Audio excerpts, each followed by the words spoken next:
So for our guests who are upstairs and not part of the technical crew, we still have a lot of seats down here. I guarantee you the view is better down here. If you like, please come down and fill up the seats that are down here. Thanks.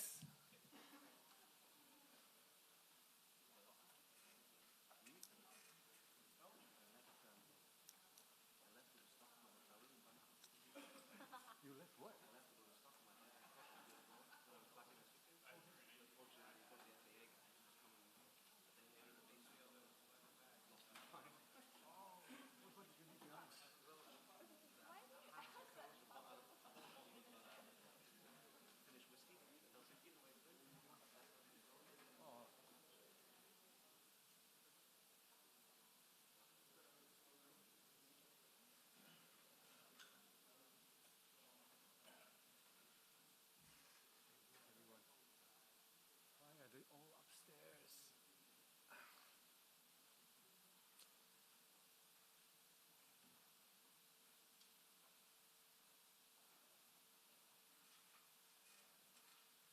No, I think there are people still moving downstairs. What's the name? I see some of our CAG colleagues upstairs moving around. If you want, you can come down. There's seats down here. Come.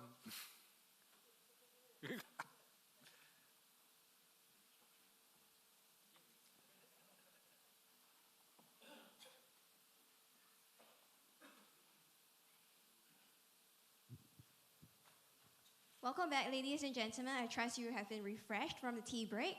Now let's carry on with a recap of the swim concepts. David, please.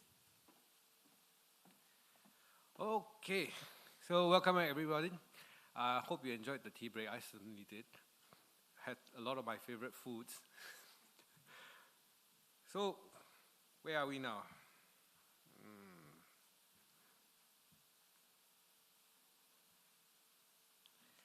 I'm going to dive in now a little bit more about this particular demonstration. Of course, being an engineer, I like to start with the architecture. What you see in the diagram here is the architecture that we've deployed for this demonstration. This pink blob here is actually a virtual private network, a VPN that we've asked L3 Harris to provide. And it acts as the base layer IP infrastructure upon which we built our SWIM system. The reason why we did this, why we have this particular VPN, is so that we can emulate the CRV that is, well, if I understand it, almost operational, or in fact operational at least in Singapore already. Why do we want to emulate the CRV? Because we envision that the CRV is going to be the IP infrastructure in the Asia-Pacific region upon which we will build the actual Asia-Pacific SWIM. On top of this IP layer, this pink blob here, you will see several what we call enterprise messaging services. Now, these sit on top of the VPN and they are interconnected together, and that whole thing in the middle, this forms what we call the Global Enterprise Messaging Service, or what we call GEMS for short. Some of us built our own EMS, like for example, CAS and Aerotie, we built it ourselves and we deployed it. Some of the participants, they got a vendor to supply them or to build their EMS for them. For example, Malaysia, Hong Kong, and JCAP, and FAA as well, they got a vendor to build their EMS for them. And then we also got L3 Harris to provide a service, an EMS service for those who neither want to build nor buy, to provide a subscription model. So in this one architecture, you have three different methods of how you can get a messaging service. You can either build your own, get a vendor to supply it for you and then build it for you and then put them on the network, or in this case we got a service provider that can provide a messaging service that you can subscribe to. So depending on the model that you want to use, you have all three that are able to you are able to subscribe or to build it from. And a little bit more about what benefits Swim can bring. So the benefits can be viewed in two tracks. On the left is the operational benefits that we can get from Swim, and on the right is the technical. Let's start with operational benefits, since I already talked so much about technical. So, Swim, if you look, the key concept, loose coupling between producers and consumers and utilization of standardized data formats. That gives us an increased availability to information, right? So this in turn leads to two different operational benefits. One, you have improved situational awareness. You have more information, you know more. And then, secondly, you have improved coordination. So the information that is being flowed, the easy exchange of information, could be coordination messages. So messages that are being sent by automation systems that flow across ANSPs. So rather than using voice comms, you now have clicks of buttons to negotiate coordination points, to negotiate flight levels and all that, rather than having to pick up a phone, call your neighboring ANSP, and then after that try and negotiate over that. This, hopefully, that will allow you to respond in a more timely manner. And both of these will then lead to improved strategic and tactical decision making, which of course results in a more desirable operational outcome. And on the technical side, Swim allows us, because it's loose coupling, reduce infrastructure, reduce IT complexity. So you have an EMS layer that provides all that connectivity, and now your systems only have to connect to one point. They don't have to, in the past, like connect to multiple subsystems or multiple systems to then get that information. Every system connects to the messaging service, then the messages are routed through there.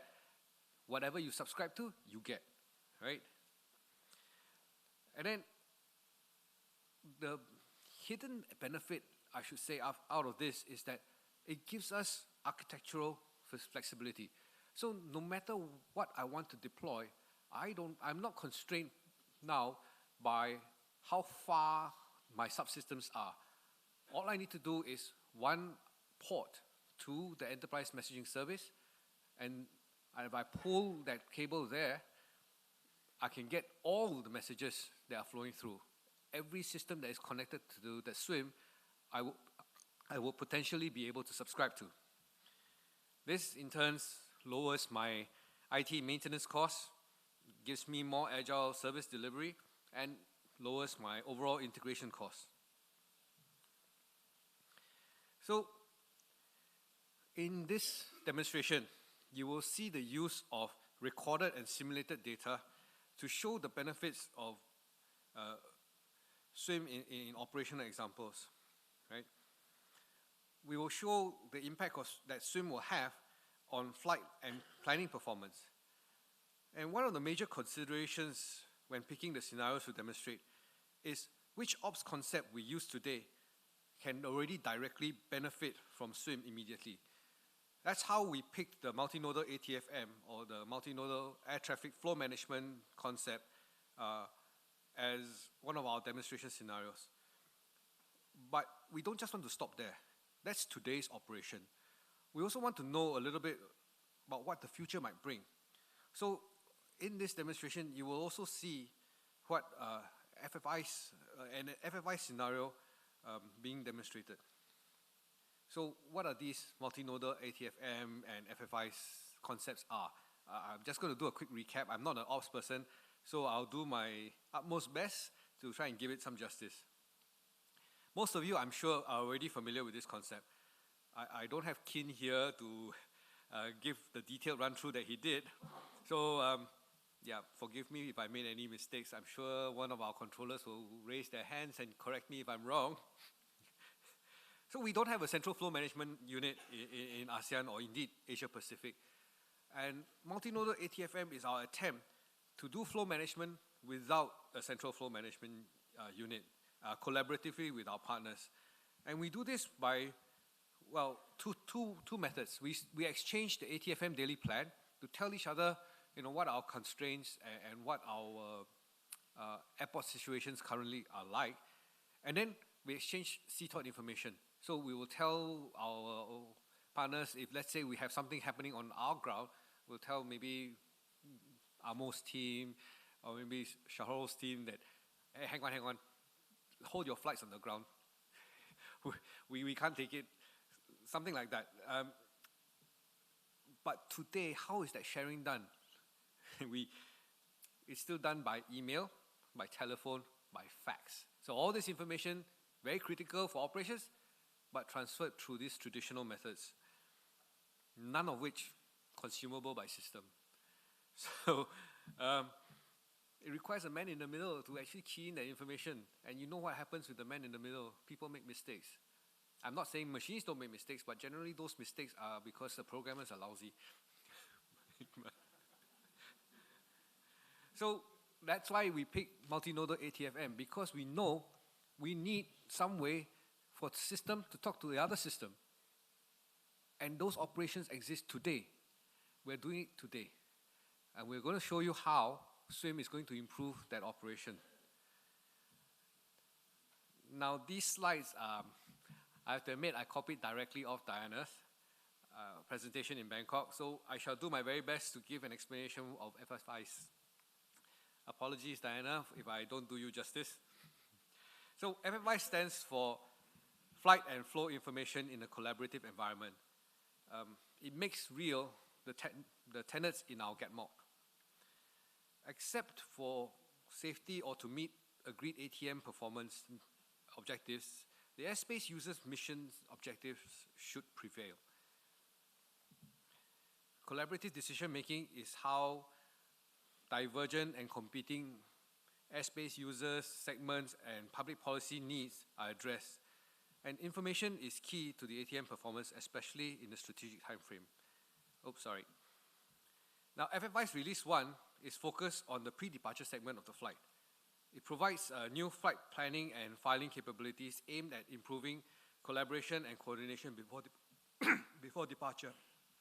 Excuse me. This release will use global information data models to exchange information, and provisions are being developed to support airspace users getting feedback on a planned flight. FFI's Release 1 allows ANSPs to also provide constraints way ahead of a planned departure, such that our airspace users can plan their flight better.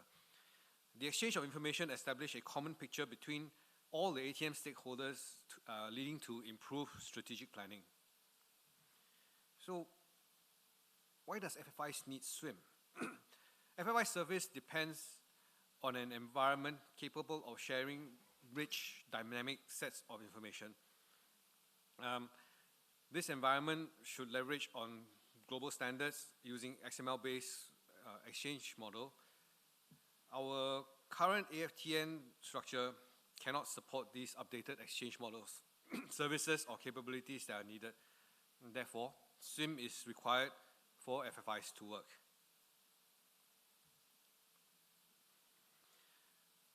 SWIM then provides us with more and better access to real-time, relevant, and reliable information. This allows users to respond faster, more accurately.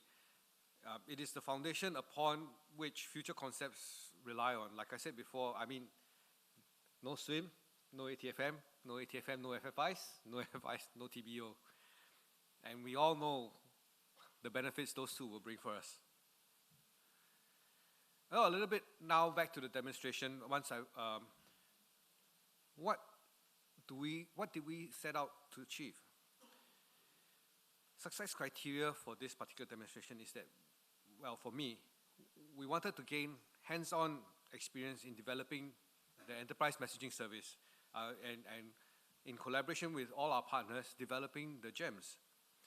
We also wanted to prove that this GEMS concept is workable, that it is a viable model for SWIM implementation in ASEAN and in Asia-Pac. we want the participants involved in the, we want our participants involved in the development effort. We want them to get their hands dirty, so to speak, in order to accelerate future implementation, because you don't really know the effort involved until you actually go and do it. So this demonstration provides a platform, sort of like a sandpit for us to play in, such that we get a taste. It's not a full-fledged implementation, I give you that, but at least we get a taste and an idea of the effort that is required to put in place. And we wanted to promote also international participation and collaboration among ourselves, and to leverage on this experience so that we can contribute to global documentation for SWIM. And of course, to the global exchange models. You heard earlier how through our lessons learned, we've already discovered some gaps. We will be proposing that to the various change control boards. In fact, I believe Diana has already started conversations about how do we address flow information and the need for another data model to address that, because it fits in neither the AIXM nor the FIXM. I actually have several more slides to go, but they all talk about the more details about the benefits of SWIM, but I think I'm boring you, so I'll leave that for your own consumption.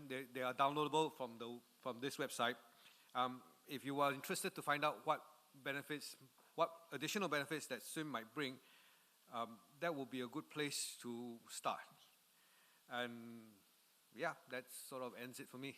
Thank you.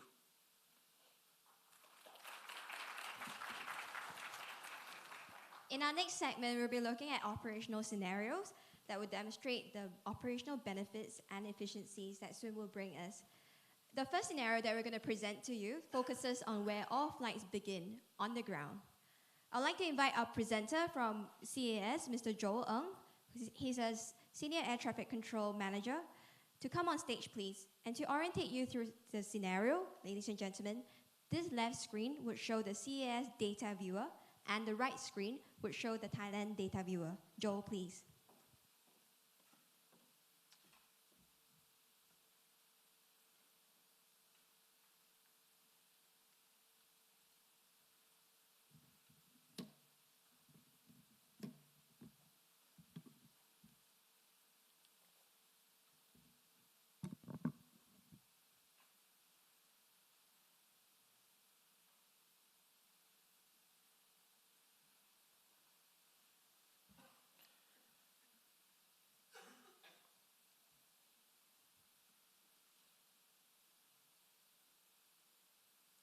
All right, morning everyone. I'm going to bring you through scenario 2.1. This scenario demonstrates how SWIM can enable sharing of information to happen with ease.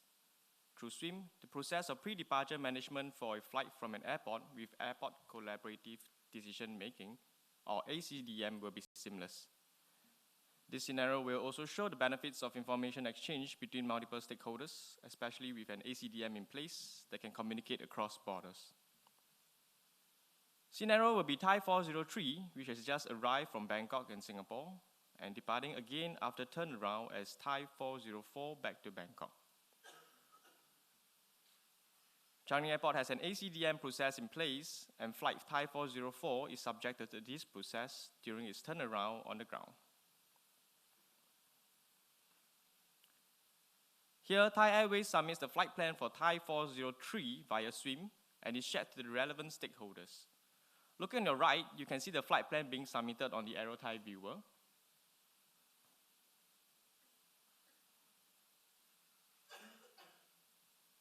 After the flight plan for Thai 403 is submitted, we see that CAS has received the flight plan on your left screen in the CAS viewer.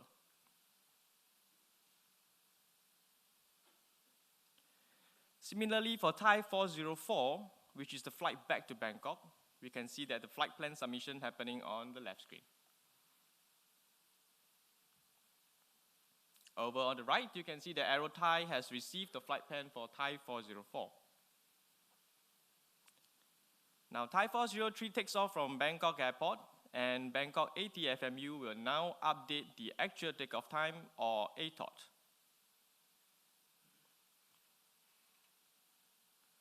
On the left screen, Changi Tower receives the ATOT and calculates the ELDT based on the ATOT.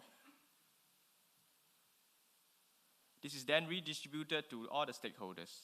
As we can see, the system handles the calculation automatically and is shared via SWIM, with relevant stakeholders receiving the updated ELDT seamlessly. Changi SI operation will then use the ELDT for gate planning, while the Thai Airways Changi ground handlers will commence resource planning for the turnaround. The availability of ELDT allows both the Changi SI operations and the ground handler to better anticipate the arrival of the aircraft and therefore plan for efficient deployment of their resources.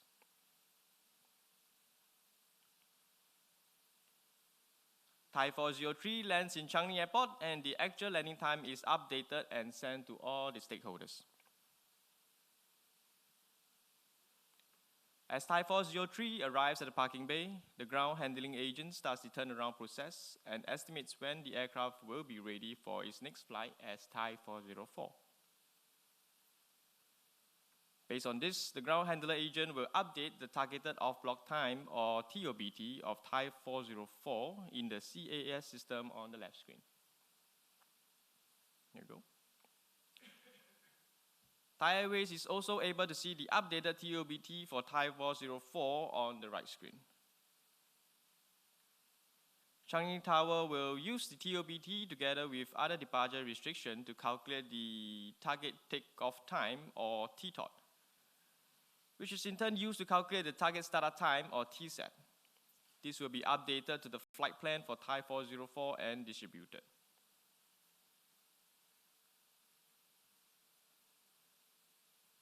Bangkok ATFMU receives the TTOT for Thai 404 and then computes the updated ELDT for the flight.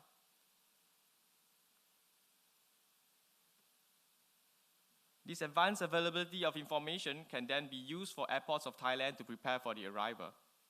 In current day context without SWIM, Bangkok will not have this TTOT information. This information is the best prediction of takeoff time when aircraft is still on the ground and is required to compute a good ELDT to be shared with its stakeholder. On the right where the Aero Thai viewer is, we see that Thai Airways have received the updated ELDT for Thai 404, which they can then use for ground handler to prepare for their arrival flights.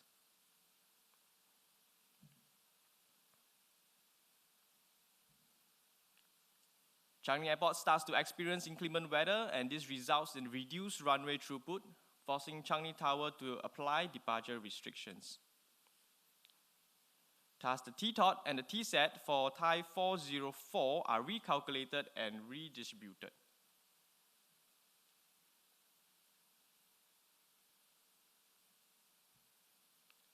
Bangkok ATFMU receives the new TTOT and recalculates the ELDT. This information update of Thai 404 is shared near real-time and seamless in SWIM compared to current process of email updates and human intervention. With this new information, Aero Thai is then able to effect a new plan for Thai 404 for their gate planning. Relating to today's context again, the destination airport in this case, Bangkok, will not know that the flight is delayed on the ground. It will only be known when the flight departs and departure message is sent by Changi. The big difference is the delay will be made known to the destination airport at a much earlier stage, and this helps in resource optimization. Thai Airways receives the new ELDT and revised its plans accordingly. Observe that this is the second ELDT update and will not be the last, which shows how easily and seamlessly the flight status get updated. Fortunately, there are no further delay, and Changi Tower clears Thai 404 for pushback according to the TSAT and updates the actual off-block time or AOBT. Thai 404 takes off from Changi Airport, and Changi Tower will now update the actual takeoff time or ATOT.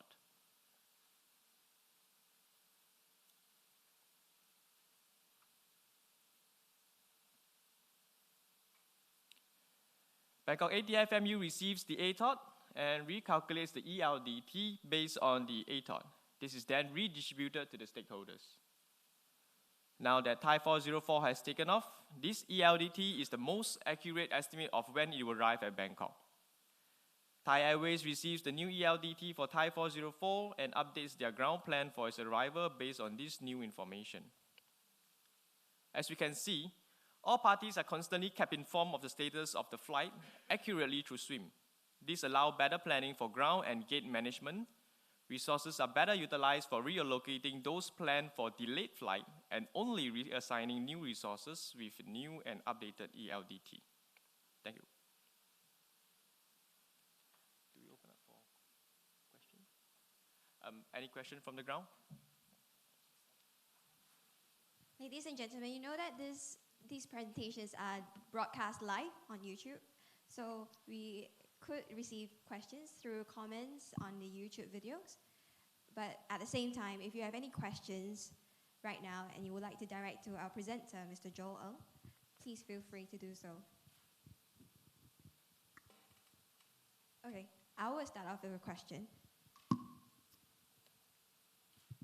So for this scenario 2.1, how is the turnaround being handled without SWIM right now? What are the pain points that you're trying to solve that could be solved through SWIM? So if we are talking about turnaround timing, technically without an ACDM, this will not be made known to parties. If so, usually it's by phone call. If not with ACDM, all these are done through the portal. So in Changi case, we have our PDS and our CAG will post it through AOCS. But saying that, currently it is still local-based information, so everything is in PDS and AOCS itself. So with SWIM, like I explained, we can actually give this information to either destination airport or even further. They can then use this delay information or on-time information to prepare for the resources required. So this is what SWIM will actually brings. So if there's no other further questions, we'll move on to the next scenario, but I'll just pause to see if there's any questions from even from the top floor. Okay. I mean, you guys know each other, right? From Bangkok, the swim lake, and now you're here in Singapore, so everyone is so familiar with each other. Okay, so we move on to the next scenario. It will be a concept that most of us are familiar with, multinodal ATFM. We have really seen operational trials of this concept work among ATFM participants. And in the following scenario, we will see how ATFM is made more efficient with SWIM. This scenario will once again be presented by Joel. We really worked him very hard. And the left panel is again the CAS data viewer. And the right-hand panel is interesting, is Thailand, Malaysia, and Indonesia data viewer. Joel, please. Morning, everyone. It's me again. Just to take note, I might pause on the right viewer because they need to switch a few viewers, so it might take some time, but we will go through. For scenario 3.3, this scenario demonstrates activating and managing ground delay program, or GDP, an ATFM measure that assigns ground delay to flights using calculated takeoff time, or CTOT. The ground delay program is used to manage the number of traffic at a constrained resource downstream, for example, arrival airport or airspace volume along the route, while minimizing fuel-consuming airborne delays. This scenario covers full process from pre-tactical demand monitoring to CTOT distribution and management. For this scenario, the arrival airport capacity is reduced due to unexpected runway closure on one runway, and GDP is activated by Singapore ATFMU. This scenario will be focusing on 3 inbound flights from Kuala Lumpur, Bangkok, and Jakarta. To start off the scenario, the 3 flights will be submitting their flight plans through their respective agencies. On the right screen, AirAsia flight RedCap 717 submits its flight plan to CAA Malaysia.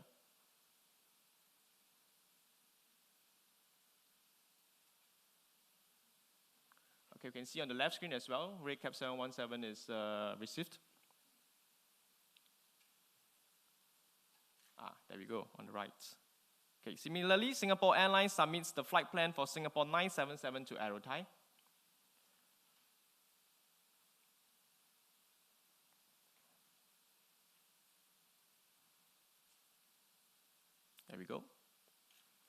And last but not least, Indonesia submits the flight plan for Indonesia 838.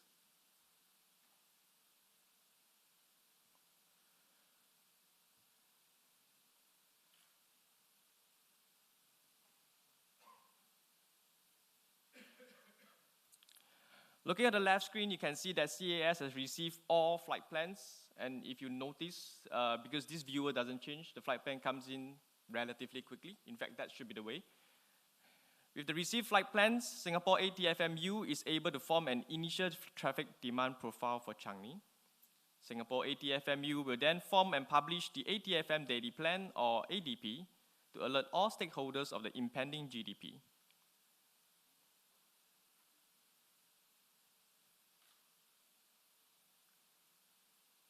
Here we go. After the distribution of ADP, Singapore ATFMU will compute the CTOTs for all the affected flights. Our 3 flights here are in the affected list and so will be assigned CTOTs. Note on the left screen, we see that CAS has published the CTOT for all our 3 affected flights. And when we look to the right screen, you will see that CTOT for Singapore 977 has been received on the AeroThai viewer. Similarly, when we bring up a Malaysia viewer on the right screen, we see that they received the CTOT for RedCap 717.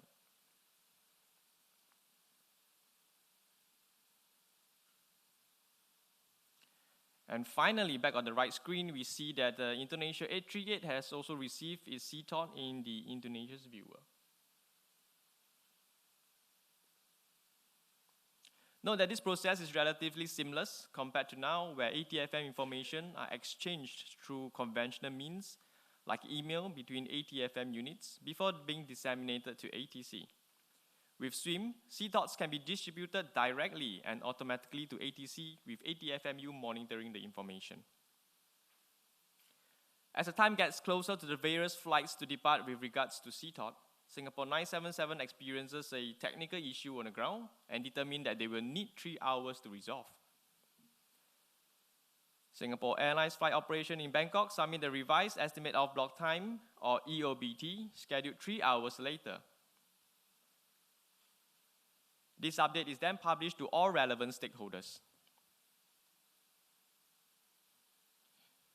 The updated EOBT for Singapore 977 reaches Bangkok ATFMU, Bangkok Tower, Singapore ATFMU. With this information, Singapore ATFMU computes that Singapore 977 will no longer require a CTOT, as the new estimated time of arrival will fall outside of the restricted time window. Singapore ATFMU proceeds to cancel the CTOT for Singapore 977.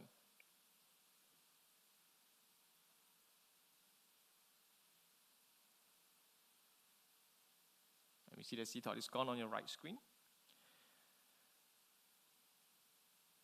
Once again, we see that the information updates are seamless compared to email and human intervention to update relevant stakeholders. Continuing the scenario, RedCap 717 is ready to depart from Kuala Lumpur, and KL Tower updates the actual takeoff time.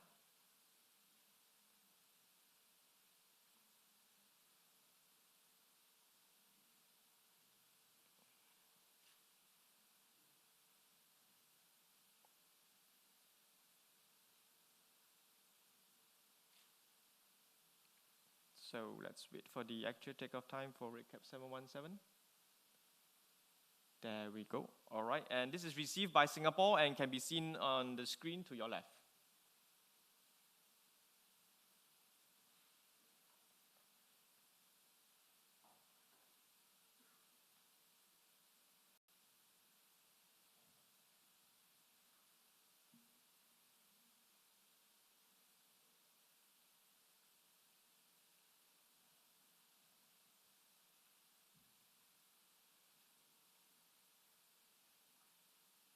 Hang on for a while, guys.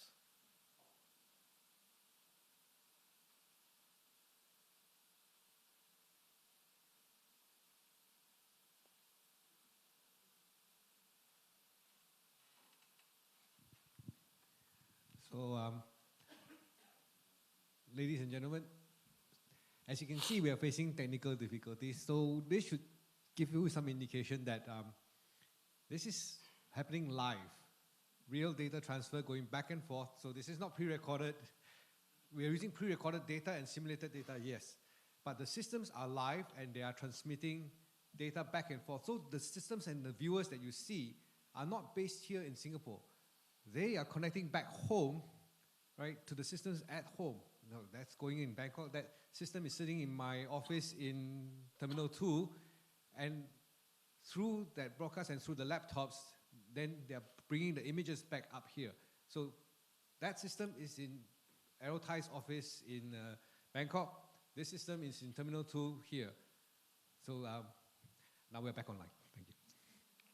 Thank you, David. And yes, we can see on the left screen, the ATOT for RedCap 717 is populated. Similarly, Indonesia 838 is ready to leave Jakarta, and Jakarta Tower facilitates the departure and updates its ATOT view. And, oh, that came in well in advance. And again, this is received by Singapore. Now, this scenario demonstrates how improved information flow increases predictability. This in turn leads to better planning for the optimized use of resources, ultimately reducing costs for aviation stakeholders. Advanced operational capabilities require advanced information, which is what SWIM brings. Thank you. Thank you, Joel. I think they have one question from the audience. Mr. Jackson, I'll give you the mic, happily.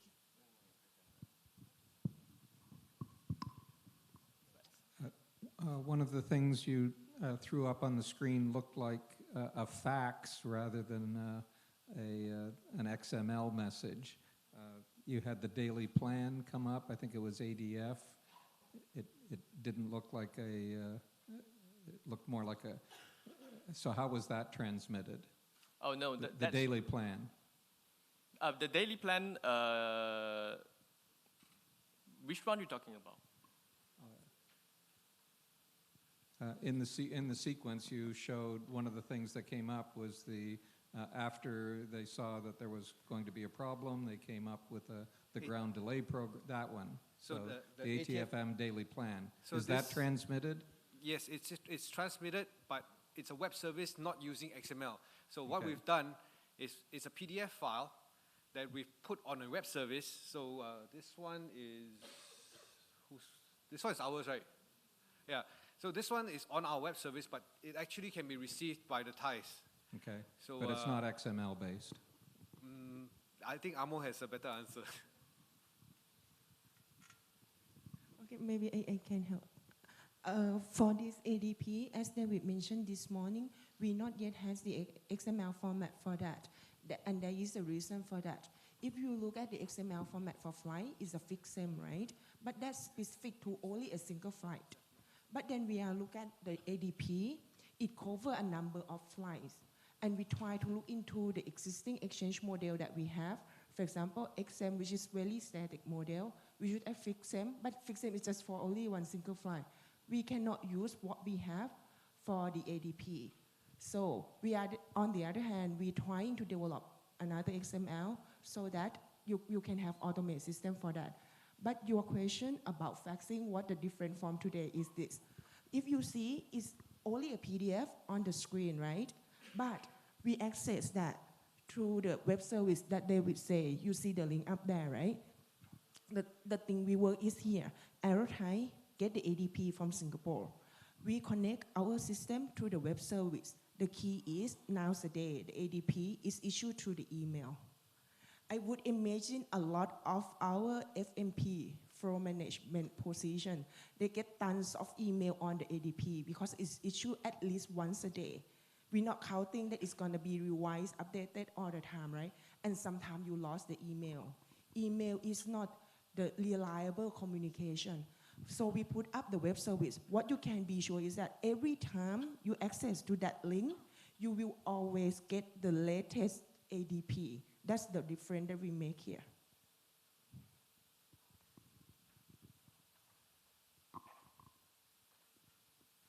Thanks, Amo, for the answer. Are there any more questions?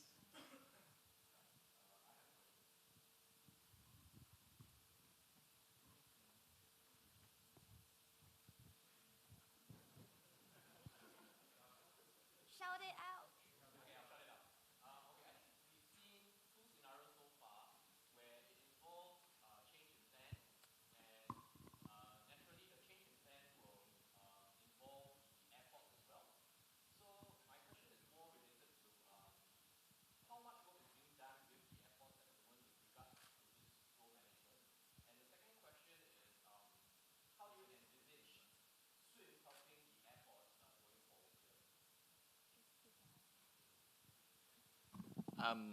I'll speak in context of Changi. We already have a CDM in place. We have our processes and everything else. So technically speaking, if we were to just share the resource or rather the data through Swim, it will benefit everybody. So in terms of we will be contacting them for this definitely. But currently, we are trying to get data from our own sources because we have connection to AOCS itself. So we are trying to use that resource as well to transmit it through Swim. Of course, we will get our ground services and hopefully airlines on board.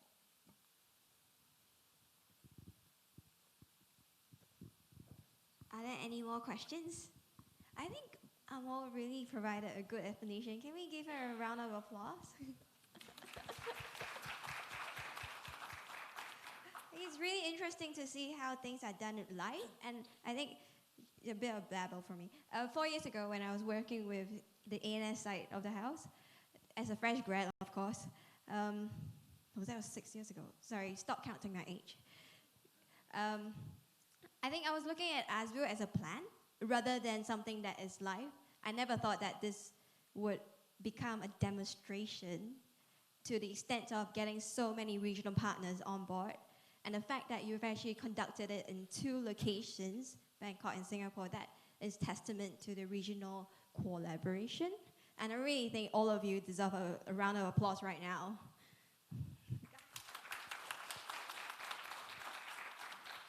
Okay, so the last scenario that we'll see before lunch, everyone's excited, again, is Joe to tell you about multinodal ATFM, the extension of it, of how when ATFM start influencing flights when they are already in the air. So just now we've seen scenarios when it's on the ground, and now it will extend it to the air. Joe, again, please. Morning once again.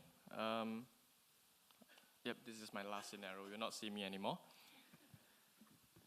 Okay, before I get to 4.1, I've some storytelling to say, to tell you, because it's going to get slightly complex in terms of what you're going to see later on.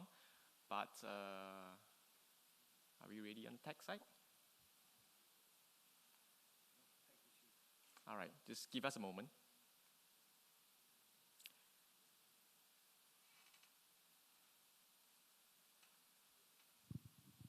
So while we're waiting for the tech to resolve their issues, I'd like to give a shout out to our US FAA team. Right now, they are holed up in Florida, which is 13 hours behind Singapore, in the middle of the night supporting this demonstration. So to the team in Florida, thank you very much for staying up. We know this is tough, and thank you for being on this journey with us.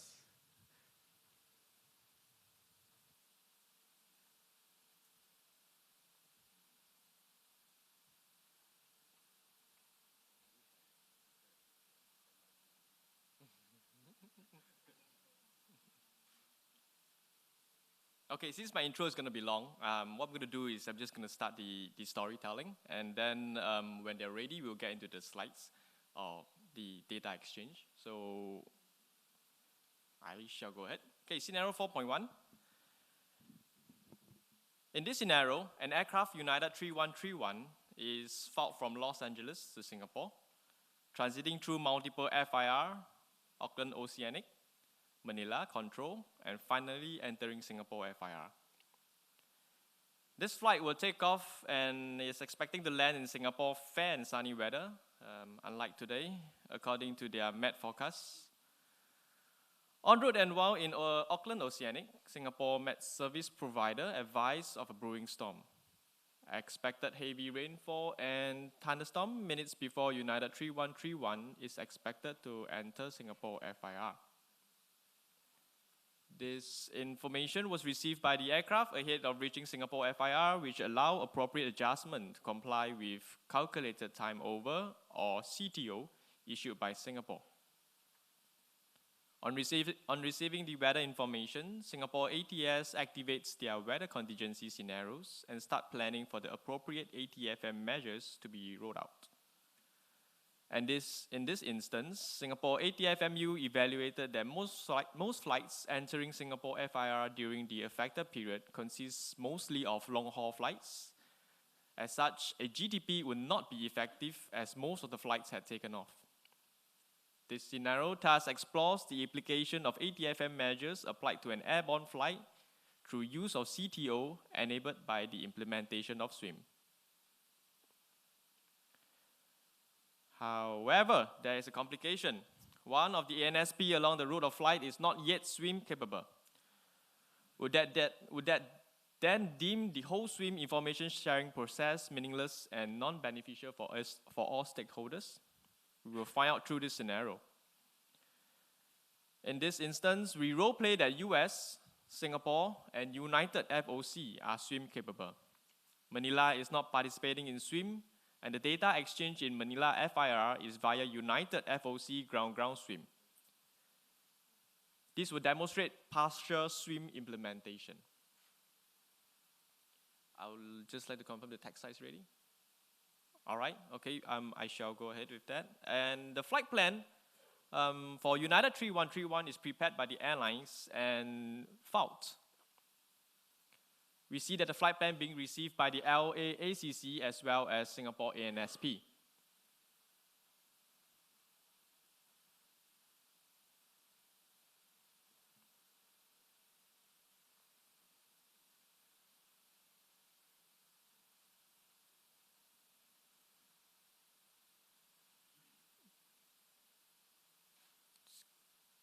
Hang on.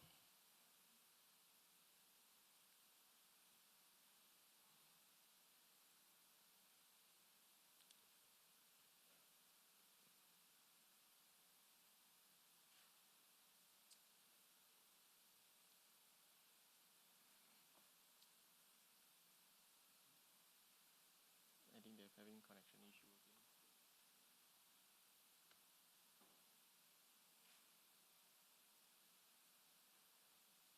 Hang on for a while we receive the flight plan.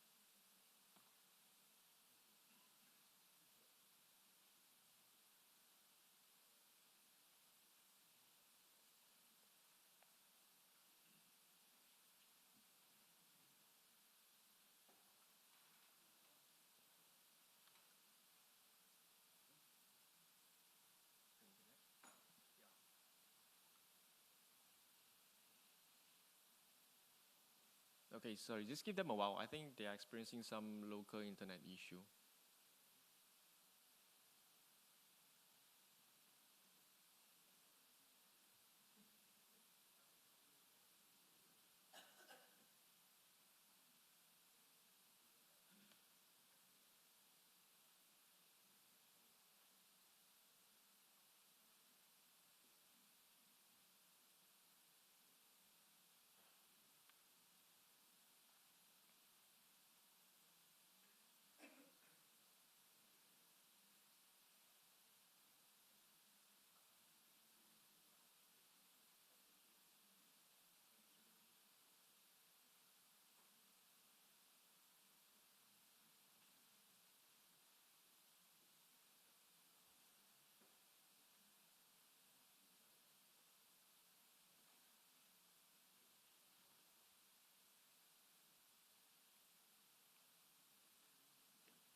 I'm sorry, everyone. We seem to experience some technical difficulties, so let's just pause here for a while, and while we sort out that technical difficulty, and then we'll come back to you as soon as we can.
Very sorry for this technical difficulty. I think we'll move on to the next scenario and then get back to this Oh, no, we're back.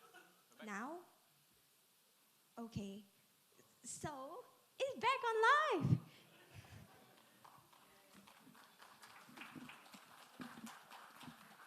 Luckily, it's back online if you're not going to listen to me after lunch. Okay, where am I actually? All right, so we got the flight plan right here, as you can see, on the left screen. Okay, and let's carry on with the flight. So United 3131 departed Los Angeles, and the actual takeoff time, or ATOT, is published through SWIM.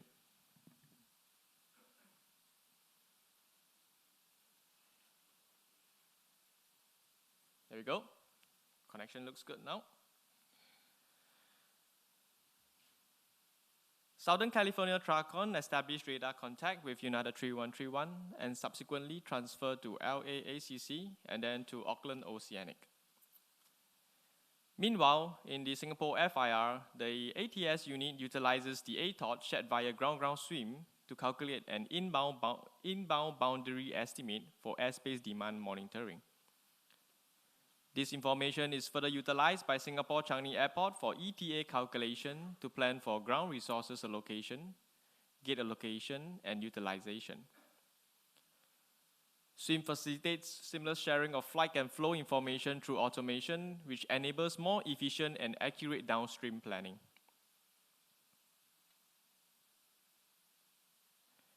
At approximately 6 hours into the flight, while still in Auckland Oceanic airspace, Singapore predicts severe weather within their airspace and around Changi Airport at the time United 3131 is due to enter Singapore FIR and is persistent till the flight's arrival time.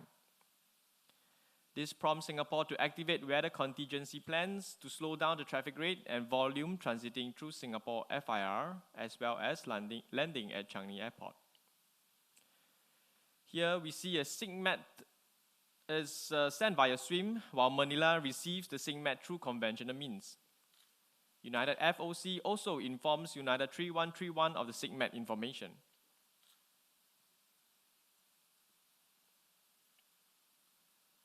While this is going on, Singapore ATS concluded with their flow management planning and decided that an ATFM measure is necessary as the forecasted weather is going to reduce the airspace capacity by 40% for a prolonged period of time.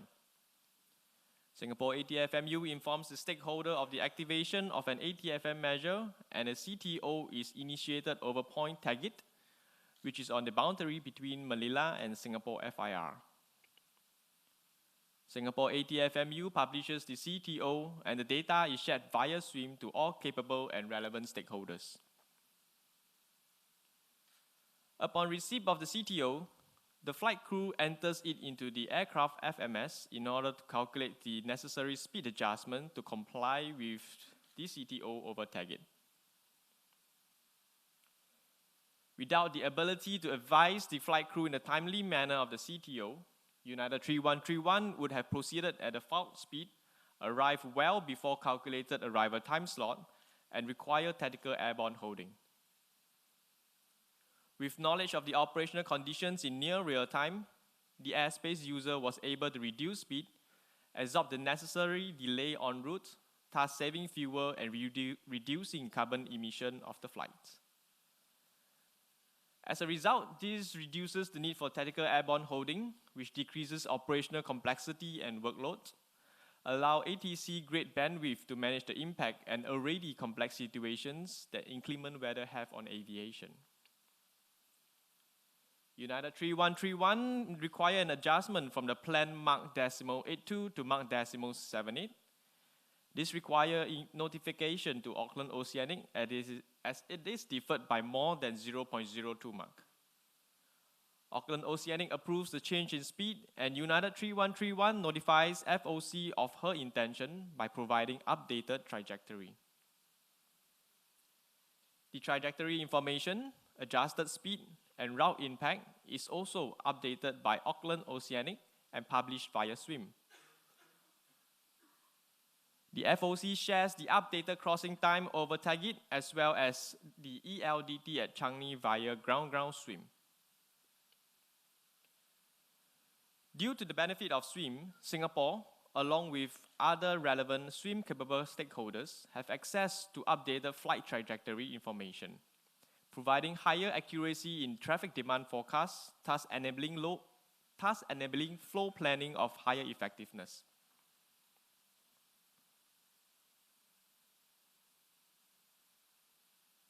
Approximately 45 minutes from the Manila FIR boundary, Auckland Oceanic makes a verbal transfer of United 3131 to Manila with an index time. As United 3131 exits Auckland Oceanic, the index actual time over, or ATO, is published via SWIM.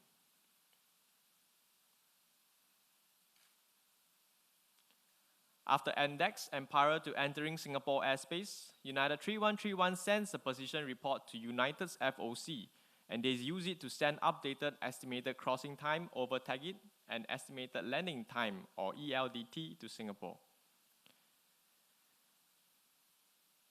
So once again, be reminded that Manila is not part of being SWIM capable. Thus, United 3131 have to transmit this information through their FOC, which is ground-ground SWIM capable.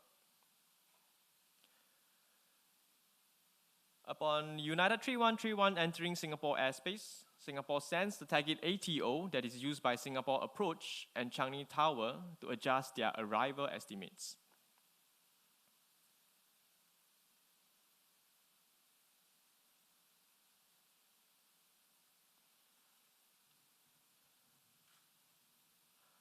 Once the aircraft has landed, Changi Tower shares the ALDT, or actual landing time, via SWIM. By providing early awareness of ETA, complemented with higher update frequency, increase the ETA accuracy. This will give timely indication if there are deviations from scheduled arrival time, and it enables operators to better access the landing time of the aircraft, which will improve the overall efficiency of gate-to-gate planning and operation. The increase in predictability for the air traffic service provider also allows for a more efficient plan and thus regulated traffic flow, leading to less airborne holding. This scenario also demonstrates the timely and automated information flow process and its value to the ATM system, including operators, ANSP, and other stakeholders, which minimally includes early notification of ATFM initiatives to airspace user, by which will allow for flight crew to respond proactively, reduce operating costs and fuel burn, reduces complexity for ATC, even with an intermediate FIR that may not be SWIM capable. And this is the end of the scenario. Thank you, everyone.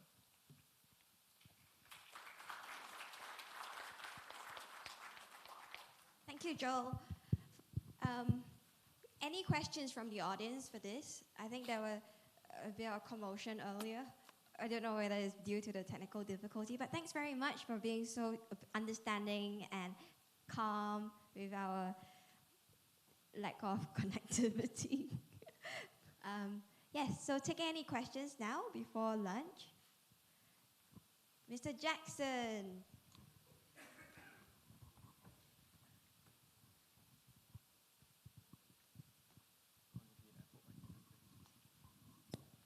So this is interesting that you're cooperating with the FAA on this. So who issues the GUFIs in this case? So are you accepting the GUFI from the FAA system, and are they accepting GUFIs from the Singapore or the ASEAN system? So in this case, it depends on who filed the flight plan, and in this case, it's the FOC who files it. So the GUFI should come from the States.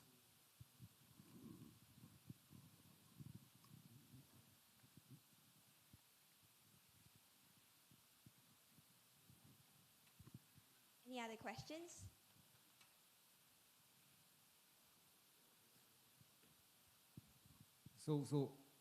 I got a question from my team via WhatsApp. How many airspace can we go through without SWIM for it to break?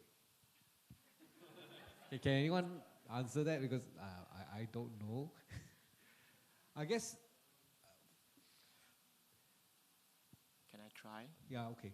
All right. So in my opinion, as long as the airlines participate with us, they are connected to their FOC no matter what. So ground-to-ground SWIM is always available, no matter how vast the area is without a SWIM-capable FIR.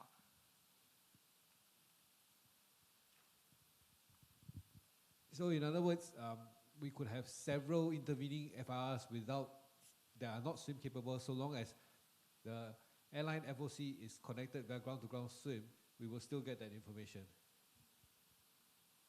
Correct? Yep, yep, yep. Okay, ladies and gentlemen, I think we've come to the end of the first half of the demonstration. So the next part is really lunch. I think we have also, we have a bit of time before lunch, unfortunately. The food is still on its way. I guess it's a good time for you to disseminate directions for those people who smoke and you want a breath of fresh air. Yeah, so I've been reticent in informing you where the smoker's corner is. Well, this is in consideration for your health. No, I'm just kidding. It's just I forgot. Basically, where I don't smoke, so it's not in the top of my mind. But basically, for those of you who want to smoke, the Aviation Academy is a smoke-free zone, but we do have smoking points. And the smoking point is outside the main door, the first pillar on the left. You go across the part where you drop off passengers, and there's a ashtray standing there. You can smoke there. We have we have a small issue right now. The food isn't here yet. So we have options. Either we take a break now and then you wait till we call you for lunch, or we could continue on with scenario 6, right? Malaysia, you're okay with scenario 6? So before we go to get the Malaysian team down, does anyone have an opinion about which one goes first? Because if I haven't, in my opinion, I want to run scenario 6 first. Scenario 6? So Malaysian team, if we can get you down here, we will set up and prepare to run scenario 6. So while the team is setting up for scenario 6, I will give an introduction on what scenario 6 is about.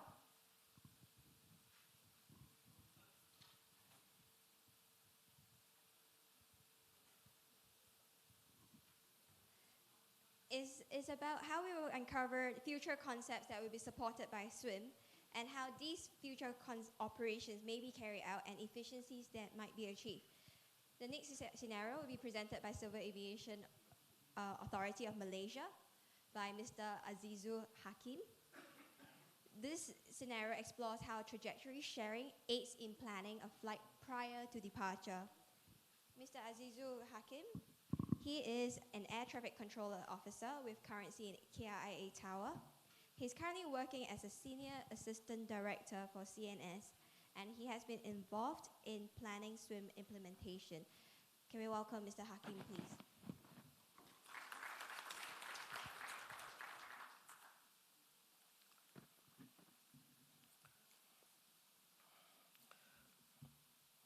Thank you, Elizabeth. It's okay. We go first before the lunch, and I'll try my best to present, and hopefully that everything will be okay. This is what I would like to emphasize again. This is not about the connection between these two screens lying about 5 meters away. This is about the tech crew at the back, try their hard and to connect to the server back to the Malaysia, and like whatever topology that David showed earlier this morning. We try our best to show for you this demonstration. Okay, good morning, ladies and gentlemen. My name is Muhammad Azizul Hakim from Civil Aviation Authority of Malaysia. For today, we'll be the MC for scenario 6.0, which is the pre-tactical rerouting and flight progress exchange. With the tagline, improve information flow and predictability, the objective of scenario 6.0 is to show the capability of SWIM to demonstrate the linkage between civil and military operation through an exploration of temporary conditional routing, CDR, and the pre-departure rerouting that has to occur when said temporary CDR is announced closed. This scenario will assume full SWIM implementation by all states along the route. Okay, first of all, I would like to give an overview on what is the scenario 6.0 is all about. In this scenario, we will have an Asia flight with a call sign recap 5322 will depart from WMKP, Penang International Airport, to WBKK, Kota Kinabalu International Airport. Along the flight, the aircraft will experience some events that require the information sharing between related units will be simulated by using SWIM environment. This simulation will show every one of you the benefit of SWIM compared to normal way that what we are doing today. For me, this is quite an interesting scenario because of, first, it's involved with Malaysia. And normally, people or passengers know this is the domestic flight. But technically, the flights have to undergo the Lampung FIR, Singapore FIR, and Kota Kinabalu FIR. That's why the coordination between all these related units is very, very important. That's why we need the SWIM. In this scenario, one of the events that we will simulate, as I mentioned earlier, is activation of ADEX. ADEX is a joint military air defense exercise between Malaysia, Singapore, and Australia. During the ADEX, a temporary CDR has been pre-coordinated in order to avoid ADEX area. First of all, for the sake of this demonstration, we will simulate the NOTAM submission process using SWIM environment which had been issued a week before. As you can see on your left screen, the NOTAM message had been issued by KL Aeronov, Kuala Lumpur Aeronautical Region Office and NOTAM Office on behalf of military unit regarding the activation of ADEX area.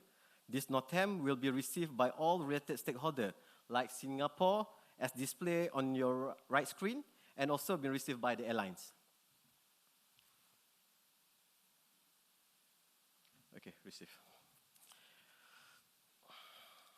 During the day of the flight, the first process starts with the flight plan submission. Assuming that every related stakeholder in this scenario is connected in SWIM environment. AirAsia first will submit the flight plan for RedCat 5322, and through SWIM, the message is distributed to Singapore, Kota Kinabalu, and also Kuala Lumpur.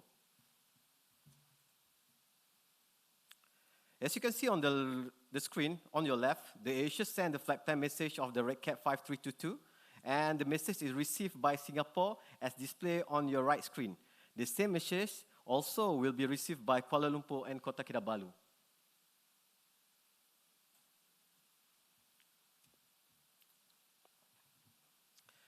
After the flight plan was sent, the flight is getting ready for the departure. But something has happened during this process while handling the cargo into the aircraft. The ground crew faced a cargo technical problem. Due to this problem, the departure time of this flight has been delayed. Because of this problem, because of this delay, as per NOTAM that been issued earlier, the ADEX area has become active. And after airborne, the flight path will enter the active ADEX area. So, the flight path change is required prior to departure in order to avoid the ADEX area. As you can see on the left screen, the AirAsia sent the flight plan change message through SWIM, and the message is delivered to Singapore as displayed in the right screen, and been distributed also to Kuala Lumpur and Kota Kinabalu. The flight plan change message consists of new ETD and new flight path route. Okay.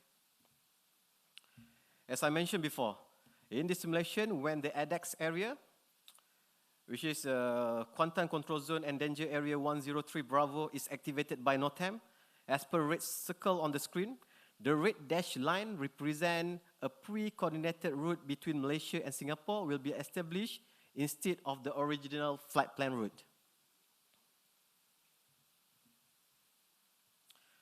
Once everything is ready, flight RedCat 5322 departed from Penang International Airport. And you can see on the left screen, the departure time is sent and received by Kuala Lumpur. Refer to your left screen after the information was processed by the Kuala Lumpur ATM system, the ETO Padli. And Padli, which is the transfer point from Lampung FIR to Singapore FIR, has been sent. The ETO Padli has been sent, and the information is well received by the Singapore as displayed in the right screen.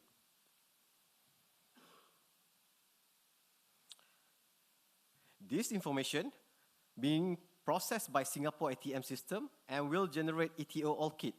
All Kit is a transfer point to Kinabalu ATCC.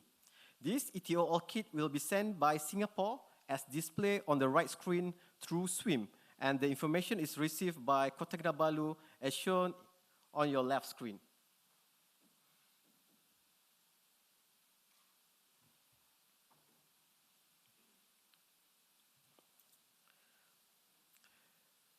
We will simulate the second event that occurred for this flight.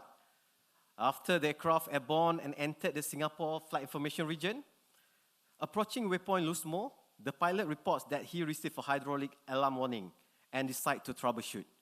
Given Lusmo is the point of no return for en route to Kota Kinabalu, the crew requests and been cleared to hold at the point of Lusmo. Here they can re-evaluate, reassess, and troubleshoot.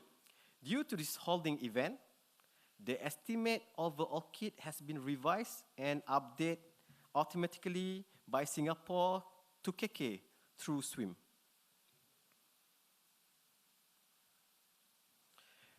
As you can see on the display, the time overall kit will be updated progressively and automatically through SWIM.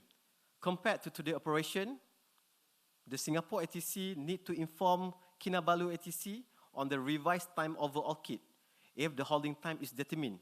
But if not, the Singapore ATC again and again has to contact Kinabalu ATCC just to update the revised estimate time overall kit.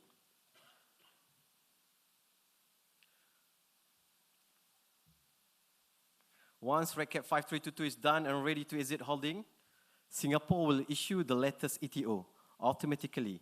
As you can see on the right screen, the ETO All Kit has been sent and the information is well received by Kota Kinabalu ATCC as displayed on the left screen.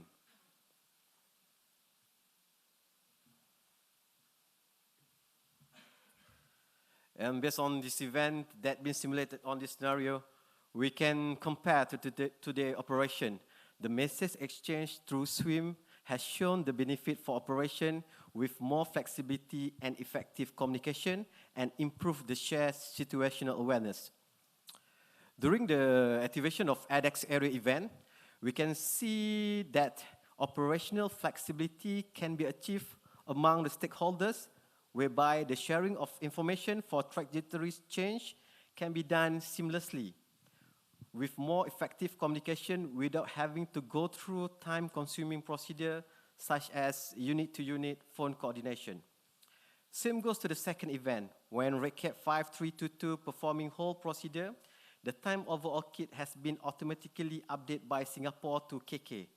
This will increase situational awareness for Kinabalu ATCC on the flight. Compared to today, Singapore ATC required to update from time to time the revision of the estimate. Can you just imagine as workload as a ATC? By having this process, there's a possibility Singapore ATC will forget or late updating the estimate due to and make Kinabalu ATCC unaware of this flight and take the unnecessary action. With this, I end my presentation. Thank you very much.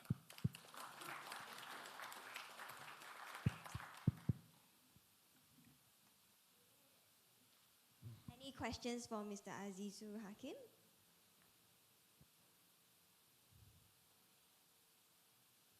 No questions from you, Mr. Jackson. Thank you. Thank you. Thank you, very much. Elizabeth.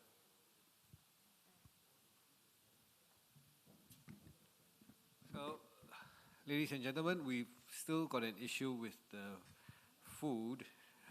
Right. They're caught in a traffic jam. So it'll get here, well, soon, I hope. And then they'll set up. So what I propose is this. He will do a tap dance. No. You wouldn't want to see me dance. No. What I propose is this, that coffee is available. So let's take a break here. And then we will then inform you with the bells when lunch is ready. And then we'll serve lunch. And from there, we'll mingle for about 2.5 hours. And then we'll be back here around at 2:30. Well, it depends on what time lunch gets here. Basically, whatever time lunch gets here, 2 hours for you to enjoy the food, and then we come back here when you hear the bell ring a second time, right? Right. Thank you very much for this morning. Thank you.